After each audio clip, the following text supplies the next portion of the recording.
Desde o ano passado, a impressão que muitos brasileiros têm sobre a política nacional é que estamos em um barco à deriva que pode a qualquer momento bater em uma grande pedra ou virar. Ou seja, de todo jeito está ruim.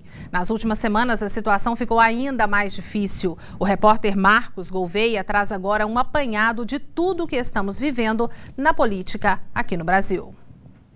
O cenário político do país passou por uma semana agitada, com desdobramentos importantes em evidência na mídia, trazendo discussões e levando o povo brasileiro a protestar. Começamos no domingo, 13 de março, quando manifestações simultâneas ocorreram em todo o país. Mais de 2,5 milhões de pessoas em pelo menos 23 cidades foram para as ruas. Bandeiras, cartazes, roupas em verde e amarelo e palavras de indignação marcaram protesto em repúdio ao atual governo e ao ex-presidente Lula e apoio ao juiz Sérgio Moro, responsável pelos trâmites da Operação Lava Jato. Na segunda-feira, dia 14 de março, o dia foi marcado por uma reunião da presidente Dilma com 7 ministros. E no início da noite, rumores surgiram de que Lula havia aceitado o convite da presidente para assumir uma cadeira de ministro em seu governo. Lula passaria a ter o benefício do foro privilegiado e as investigações sobre ele sairiam da competência do juiz Sérgio Moro para o Supremo Tribunal Federal. Indagações continuaram no dia 15 de março, quando Lula se reuniu com Dilma para discutir a sua função dentro do governo. E assim, no dia 16 de março, no Palácio do Planalto, houve a confirmação da indicação do ex-presidente para assumir o cargo de ministro-chefe da Casa Civil, substituindo Jacques Wagner.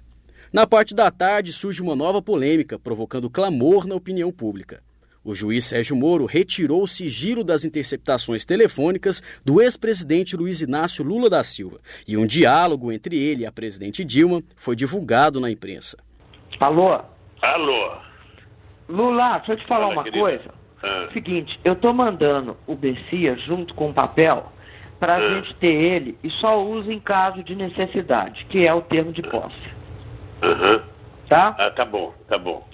Só isso, você espera aí que ele tá indo aí. Tá bom, tô aqui, fica aguardando. Tá? Tá bom. Tchau.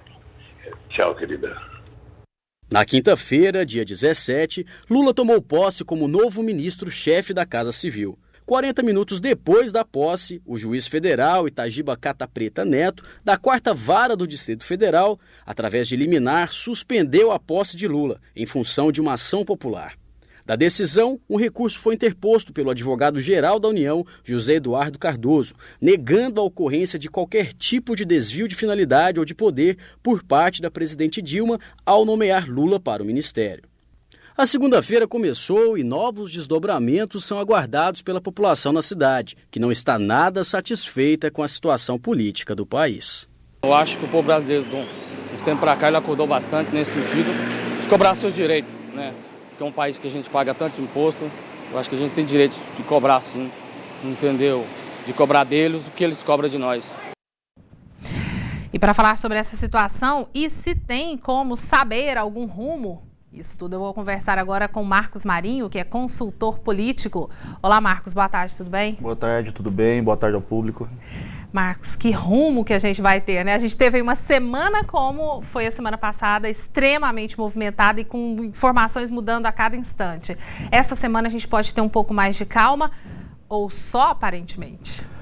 Bom, não dá para ter certeza, né? É uma semana mais curta, então fatalmente isso temos tem a Semana Santa agora, então eu penso que isso vai dar uma esfriada um pouco nas questões que estão tão acaloradas aí ultimamente. Porém, pode acontecer algo da hora para outra, né? O Teori pode convocar uma reunião com os outros ministros do STF, o pessoal da Câmara vai dar continuidade ao rito do impeachment, então o Cunha já falou que vai ter reunião hoje, que talvez vai ter mais reuniões para poder acelerar esse processo. Eu penso e quero acreditar que talvez nenhuma outra bomba tão grande quanto as da semana passada vão estourar, mas também não dá para saber, porque semana passada foi um vendaval de coisas, né? E tem acontecido com muita frequência, né? E são muitos pontos. A gente tem a Operação Lava Jato em pleno caminhar, a gente tem uma situação política, a gente tem a questão do ministro que deixou de ser ministro. Talvez volte a ser ministro de novo. Volte de novo. Como é que fica a cabeça da população em relação a isso, com esse tanto de informações? Então, a minha preocupação é que as pessoas se mantenham apenas na passionalidade, né? Na paixão que elas têm por lado A ou lado B, e por pegarem apenas alguns recortes do fato. O que a gente tem que ter bastante medo é que as pessoas estão começando a entender que o Facebook é a única verdade do mundo. E como no Facebook ela só tem, de repente, as pessoas que são partilhadoras do mesmo ponto de vista, elas só reforçam uma versão dos fatos. E aí vão para as ruas manifestar, mas com apenas uma versão dos fatos. Então eu penso que as pessoas deveriam ter mais acesso a conteúdos diversos, a fontes diversas, para então confrontar essas informações e aí sim fazer um juízo de valor com mais clareza. Aprofundar mais? Com certeza. É um debate muito sério. A gente tem que entender que hoje no Brasil a gente tem uma crise política tamanha que todas as esferas do poder político estão, de alguma forma, arroladas em algum problema, já são réus em alguma investigação, continuam sendo investigadas. O judiciário assumiu um papel protagonista agora, talvez para tentar equilibrar um pouco o processo, o que também dá um pouco de medo em muita gente. E não dá para você, de maneira simplista, sair na rua atacando A ou atacando B, justificando coisas de maneira tão vazia. Aquela situação, a gente ouve muito, né? Ah, tá, mas se o fulano fez, o outro fulano fez pior. Bom, isso não resolve o problema. E para que você possa debater, é necessário que você entenda dos fatos. E assim, só pesquisando, se informando e não olhando apenas uma fonte midiática, gente. A gente tem que perceber que toda fonte midiática, ela dá um recorte. Para eu conseguir enxergar mais ou menos o todo, eu tenho que ter vários recortes. Em um só, eu estou só reproduzindo a opinião de alguém. E até que ponto eu estou reproduzindo a opinião correta? E isso é preocupante porque o tema é bastante grave. O Brasil, talvez, depois dessa situação, é a grande oportunidade que ele tem de mudar radicalmente a sua forma de se fazer política. Será que a gente vai até o meio do ano? Com essa situação toda? Eu acho que todo mundo fica tentando, né? Não vamos... A gente ouve economistas aqui, no quadro Falando Economia, falando, não, lá para 2019 que a gente vai resolver isso. Será que até o meio do ano a gente já conseguiu dar uma clareada nisso aí, Marcos? Olha, ao menos nessa questão política? Sim, a questão política eu acredito que até o meio do ano ela vai estar posta de um lado ou de outro. Agora, a questão econômica realmente ela vai levar bem mais tempo. Politicamente eu penso que vai ser mais rápido porque o mercado está sofrendo muito com isso.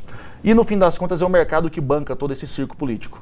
E ele vai começar a pressionar para que o país seja destravado.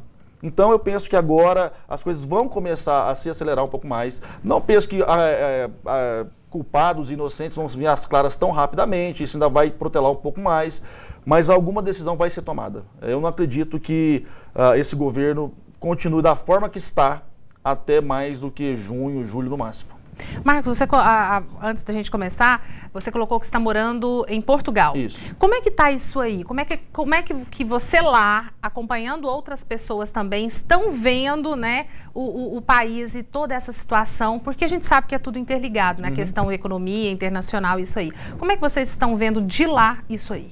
Então, lá chegam pequenos recortes, né? Até porque Portugal tem vários problemas dentro dele mesmo, também, tem vários né? problemas na Europa, com crise de refugiados, a Inglaterra não sai da União Europeia. Então chegam algumas coisas sobre o Brasil.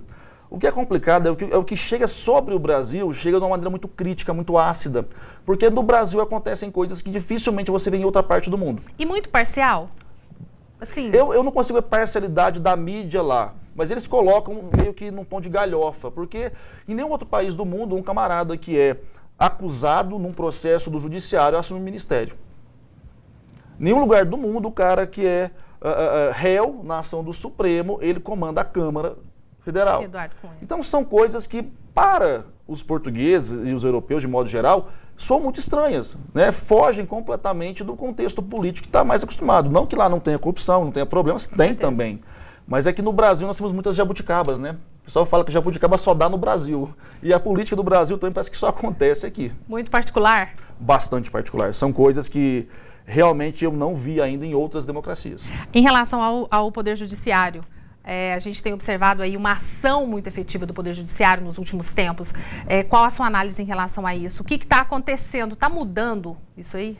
O judiciário até então ele vinha num papel mais secundário no processo político, né? A gente tem que perceber que com toda essa crise no legislativo e no executivo, fatalmente o judiciário, por estar atuando sobre essas duas casas, essas duas esferas, vamos dizer assim, ela ganhou uma notoriedade. O juiz Sérgio Moro ele fez um trabalho muito bacana, do meu ponto de vista, em trazer a opinião pública para o lado dele, que até foi uma maneira de autoproteção. Então essa superexposição do judiciário, um poder que pouco se sabe sobre ele, em nível de senso comum, deu uma assustada na população. Então, às vezes até falam sobre a ditadura do judiciário, que eu acho uma bobagem sem fim. Eu penso que enquanto 3 poderes, enquanto um tripé realmente que sustenta a democracia, o judiciário está fazendo o papel de tentar equilibrar o legislativo e o executivo, que até aqui se demonstraram bastante problemáticos. Então, eu não penso que acusar o judiciário de assumir o protagonismo agora vai contribuir com o processo democrático. O judiciário, ele faz parte do processo democrático. Agora, a gente tem que entender que ele vai, da maneira dele, tentar equilibrar essas contendas de interesse que há entre o legislativo e o executivo. Marcos, muito obrigada pela sua presença aqui. Eu que agradeço, estou sempre à disposição. Ok, bom retorno. Muito obrigado. Bom trabalho. Eu conversei agora com Marcos Marinho, ele que é consultor político.